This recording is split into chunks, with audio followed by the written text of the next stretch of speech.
একসময় মল্ল রাজাদের রাজধানী ছিল, আর সেখানে সময়ের বিবর্তনের সঙ্গে সঙ্গে ইতিহাস ঐতিহ্য গৌরব নিয়ে এগিয়ে চলেছে। বিষ্ণুপুর, কোতলপুর, ওন্দা, বরজোড়া, ইন্দাস, সোনামুখী এবং খণ্ডঘোষ, এই 7 বিধানসভা নিয়ে বিষ্ণুপুর লোকসভা কেন্দ্র। এক ইতিহাস রয়েছে যেখানে টানা 4 দশকেরও বেশি সময় 2014 পর্যন্ত লাগাতার বামেদের দখলে ছিল এই বিষ্ণুপুর লোকসভা কেন্দ্র। বারংবার সাংসদ হয়েছেন সন্ধ্যা বাউরি বা সুস্মিতা বাউরিরা। 2014-এ পালাবদল, প্রথম 2011-এ তৃণমূল বাংলায় ক্ষমতায় আসার পর 14-এ ঘাসফুল ফোটে বিষ্ণুপুর লোকসভা কেন্দ্রে, কিন্তু তার স্থায়িত্ব মাত্র 5 বছর। 2019-এ আবারও পালাবদল, বিষ্ণুপুরের দখল নেয় বিজেপি। তাই 2024-এর লোকসভা নির্বাচনের আগে এই বিষ্ণুপুরের ইতিহাসের এই মাটিতে আজ যখন দীর্ঘ কয়েক দশক লাগাতার বাম বা কখনো তৃণমূল কখনো বিজেপি, তারা একে অপরের সঙ্গে লড়াইয়ে কোথায়, কে এগিয়ে কে পিছিয়ে, পাবলিক পালসকে বুঝতে ক্যামেরায় জ্যাকি সিং এর সঙ্গে আমি অভিক বসু আজ বিষ্ণুপুরে।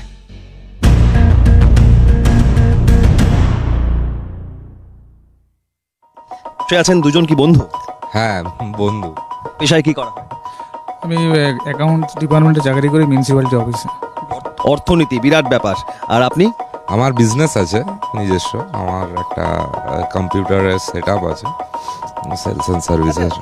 বিজনেস আছে, ব্যবসা, যেহেতু আমি একটা প্রশ্ন মানুষের কাছে অনেক সময় উঠে আসে যে রাজনীতি, এই নীতিটাও কি অনেক সময় এখন এই ব্যবসায়িক নীতির মতো হয়ে গিয়েছে? মানুষ অনেকে বলে থাকেন, আপনার কি একই মত? কিছুটা হয়তো তাই। সেটা তো মানে এখনকার যা পরিমণ্ডল দেখতে পাওয়া যাচ্ছে সমগ্র ভারতবর্ষের রাজনীতিতেই, মনে হচ্ছে কোথাও যেন এটা এক হয়ে গেছে।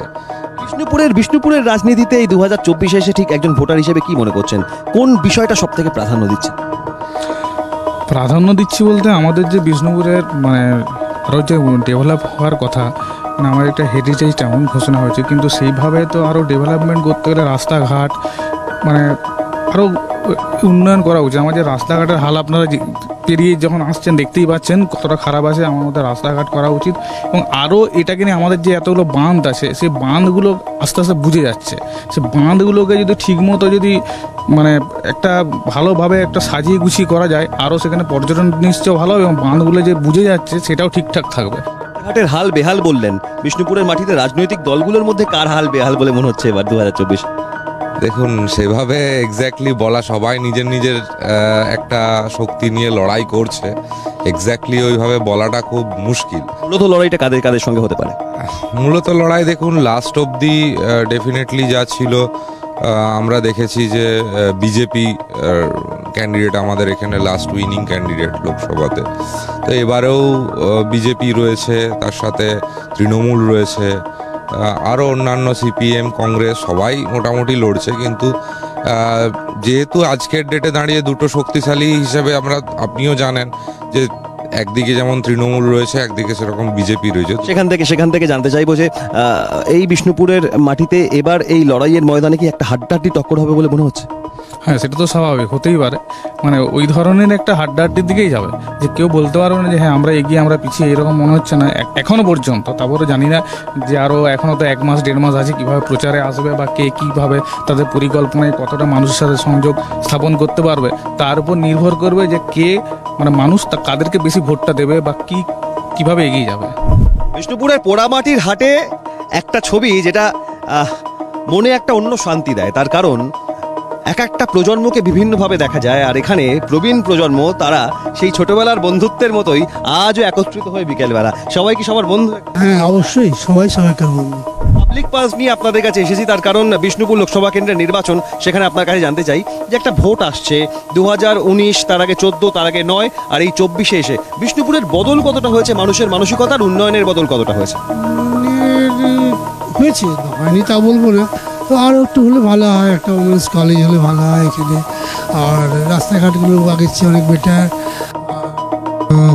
সারা বছর তো লেগেই থাকে কিছু না কিছু উৎসব লেগেই আছে, এই পোড়ামাটির হাটেই অনেক কিছু হয়ে থাকে। আশা করছি ভবিষ্যতে আরও কিছু হবে। যেই আসুন, ভোট আসলে প্রার্থীদের যে ছোটাছুটিটা চলে প্রচারের, ভোটের পর এই ছোটাছুটি বা এই পরিষেবা, এই প্রচার, এই ব্যস্ততা, এটা কি আশা করেন যে তারা সারা বছর 5 বছর ধরে যেই জিতবেন না কেন দিয়ে যাবেন? হ্যাঁ, আমরা তো অবশ্যই আশা করি যে এখন যেমন নেতারা সব আসছেন, খোঁজ খবর নিচ্ছেন, আমাদের যেন এইভাবে যদি খোঁজ খবর নিত এবং যে সমস্যাগুলো আছে সেগুলোকে যদি সমাধান করার চেষ্টা করতো, তাহলে তো বিষ্ণুপুরে আরও উন্নতি হতো। বিষ্ণুপুরের ভোটটা কি অনেকটা যেটা দেখা যাচ্ছে 2014 যে প্রার্থী ঘাসফুলের প্রার্থী সে জিতলো, 19-এ একই প্রার্থী পদ্মফুলে এসে জিতে গেল, তাহলে কি একটা ব্যক্তি নির্ভর ভোট হচ্ছে গত 10 বছর ধরে বিষ্ণুপুরে? সেটা কি করে বলবো, মানুষের সেটা রায় দিচ্ছে, মানে যে কখন কি পরিবর্তন হবে তার তো বলা যায়নি। কেউ এই সিপিএমে ছিল, আবার বিজেপিতে ঢুকে গেল, আবার বিজেপিতে থেকে আবার সিপিএমে যাচ্ছে। তাহলে রাজনীতি এটাই বাস্তব, ওইটাই তো মানে হচ্ছে রাজনীতি। আমরা তো বোকা একটা মানুষ, আমরা একটা বোকা। হ্যাঁ, রাজনীতির যারা নেমেছে তারা কি এখন খোকা? আমরা সেই ভোটটা দিলাম, সে চলে গেল অন্য পার্টিতে, তখন কি হলো? আমার ভোটটার কোনো দাম রইল? কোনো দাম রইল। আপনার বয়স কত হলো এখন? 84 বছর। 84 বছর। 84 বছরে বিষ্ণুপুরকে কতটা বদল দেখেছেন বিষ্ণুপুরে? বদলে কি দেখবো, মোটামুটি তখনও যা দেখি আজকাল সে মানুষের মনোপ্রবৃত্তি একই আছে। মানুষের মনোপ্রবৃত্তি খুব একটা এদিক ওদিক হয় নাই।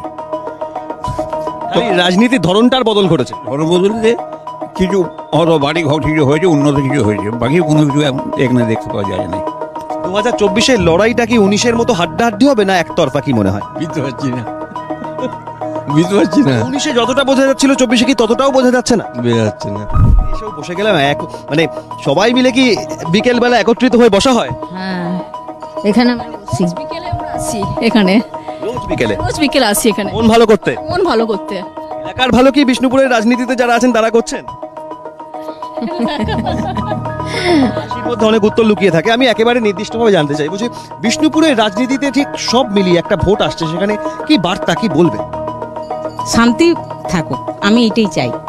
বিষ্ণুপুর শান্তিপ্রিয় জায়গা, শান্তি রাখতে মানে সবাইকে অনুরোধ করব, এটাই আমি চাই।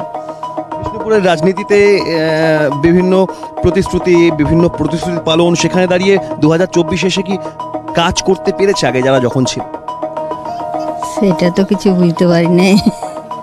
পার্টিগত তো হ্যাঁ আগে কাজ হয়েছে, এখন তো আর আগে হয়েছে কাজ সব। গত 5 বছর? গত 5 বছর তো ভালোই হয়েছে। অনেক লোকই ভ্রমণে এখানে আসে বা এখানে আসতে সব ইচ্ছুকও। আমি চাই যে বিষ্ণুপুরে কোনো মানে পার্টিগত কোনো কিছু যেন বিষক্রিয়া না চলে। বিষ্ণুপুরে তো আরো একটা লোকসভা নির্বাচন, এবারের হাওয়াটা কি বুঝছো? এবারে বাবা বলবো কি সত্য কথা? বলুন না। নিশ্চয়ই। কংগ্রেসের তো কোনো দল নেই, হ্যাঁ, আর সিপিএমে কোনোদিনও না। লোকসভা নির্বাচন আসছে, সেখানে বিষ্ণুপুরের মাটিতে দাঁড়িয়ে বিষ্ণুপুরের 2024-এর ভোটের আগে একজন ভোটার হিসেবে কি ভাবনা, কি বার্তা দেবেন?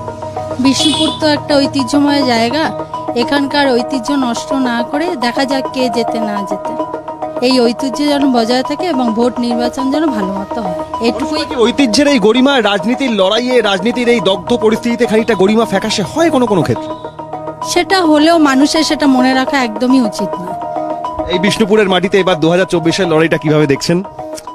এটা তো বিষ্ণুপুর মানে বিষ্ণুর আর রাধার জায়গা, দুজনেই আমাদের প্রার্থী হচ্ছে বিষ্ণু আর এই বলে মানে এ করা যায় আমাদের। বাট যেই জিতুক, ইন দ্য মেন টাইম আমরা চাইবো বিষ্ণুপুরটাকে যেইভাবে ধরে রাখা হয়েছে, যেমন এর হেরিটেজ ভ্যালু আছে, ওটাকে যেন খারাপ না করে বিনা হিংসায় বিনা এতে, ওটা এই শুধু আমাদের বিষ্ণুপুর বলে না, আশেপাশে গ্রামগুলোতেও আমি বলতে চাই, গ্রামগুলোও যেন শান্তিতে ভোট দিতে পারে, সবাই সব কিছু নিজে। আমার তো এটা ডেমোক্রেটিক রাইট আছে না, আমি চুজ করবো কাকে, তো তুমি চুজ করতেই পারো, কিন্তু এটা রক্ত না হলেই ভালো। এটা ভালো জায়গা, এটা শান্তি থাকতে দাও, বাস এটাই। দিদির দোকানেই চলে আসলাম সন্ধ্যেবেলা। দিদি, বিষ্ণুপুরের বাসিন্দা, বিষ্ণুপুর লোকসভা কেন্দ্রে একটা নির্বাচনের আগে ঠিক কি বুঝছেন, কি বলবেন? কি বলার মধ্যে বলবো আমি যে যিনি এখন ছুটছেন বিষ্ণুপুরবাসীদের জন্য, এখন যিনি ছুটছেন, ভোটের পরেও যিনি থাকবেন মানুষের পাশে, তিনিই জিতবেন। আর তিনিই থাকবেন এবং তিনি মানুষের পাশে যখন থাকবেন ভোটের পরেও, তখন সেই মানুষটিকেই আমরা। পর্যটন মানচিত্রে বিষ্ণুপুর শুধুমাত্র বিষ্ণুপুর বাঁকুড়া জেলা নয়, এ রাজ্য নয়, দেশের বিভিন্ন প্রান্তে পৌঁছে গিয়েছে।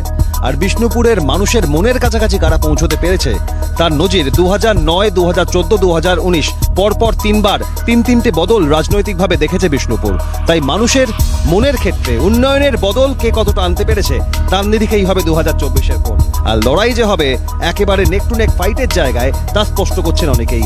বিষ্ণুপুরের পাবলিক পালস থেকে স্পষ্ট, উন্নয়ন, পর্যটন, সংস্কৃতি রক্ষা যারা করবে তারাই থাকবে মানুষের কাছাকাছি। পাবলিক পালস নিয়ে বিষ্ণুপুর থেকে ক্যামেরায় জ্যাকি সিং এর সঙ্গে অভিক বসু, ক্যালকাটা নিউজ।